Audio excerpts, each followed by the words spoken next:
In each episode, I've tracked down an unsung hero of Star Wars to find out how the films changed their lives and whether they've still got what it takes.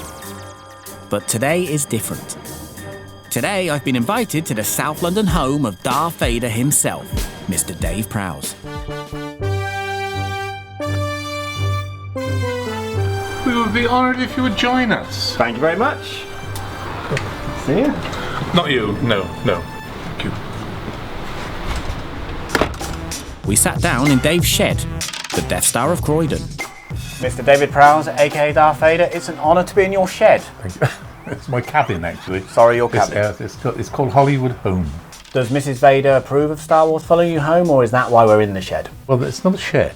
Cabin. I think she appreciates that everything which has come from my association with Star Wars. Do you have the Imperial March as your ringtone? No, I don't. No. My hard-hitting questions were getting me nowhere, so I decided to let Dave tell me about the time he used his weightlifting experience to perform the move that I like to refer to as the Force Wedgie. They've been working on this for a couple of days. And I said, excuse me, I said, just what are you trying to do? And they said, well, this is the bit where the Emperor gets thrown off the balcony. I said, well, it's easy. And they said, what do you mean it's easy? I said, well, I just pick him up, lift him above my head, throw him off the balcony. He said, could you do that? I said, well, of course I could. I said, I want the British heavyweight weightlifting champion for nothing. And they said, well, we'd like to see you do it. So we did it in one take. Now, it's a little known fact that your voice was dubbed over by James Earl Jones, but you didn't know about that, did you? Not at all, no. I used to say to Lucas, what are we going to do about the voice? Because everything I'm saying is coming from inside the mask, and is obviously no good for reproduction purposes.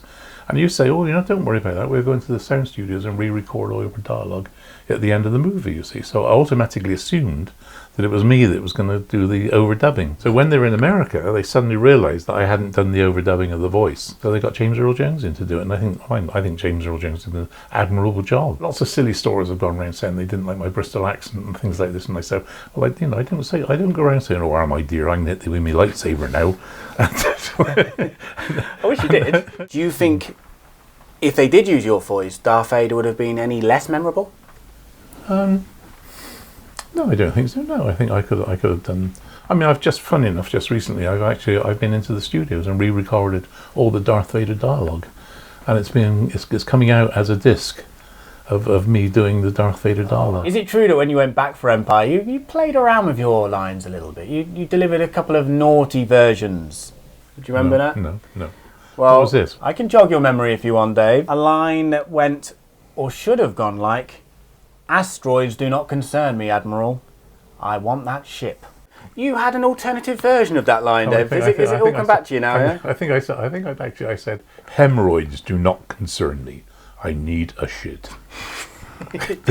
Yes, you did. That's the very first time it's ever been said on. That's another exclusive. Yeah, you've got an exclusive there. Yeah. And we're not going to dub over that. We're going to keep that one. Keep it.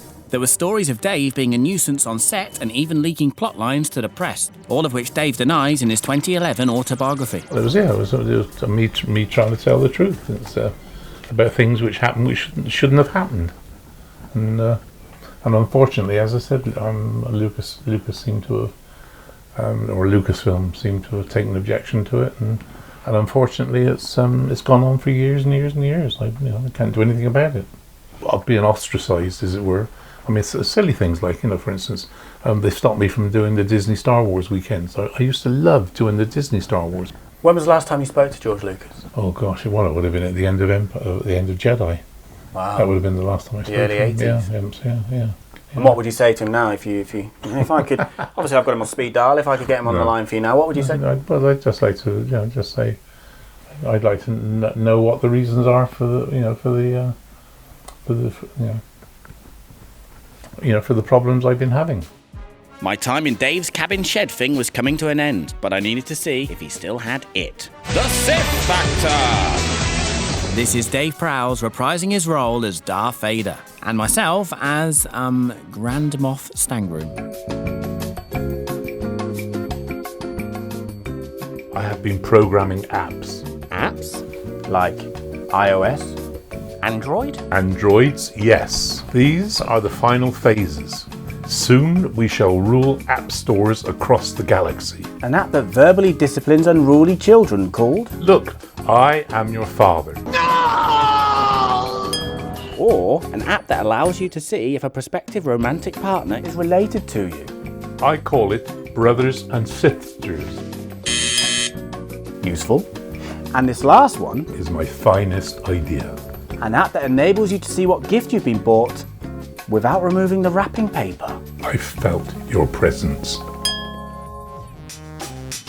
I left the house of Vader with more questions than answers. Would we feel any different about Darth if Dave's voice did make the cut?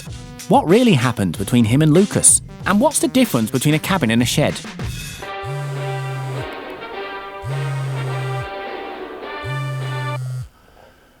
Yes, Master. Make sure you subscribe to the channel. Jamie Stangroom told me to do this because he's a ridiculous human being, which I've discovered in a matter of a few minutes.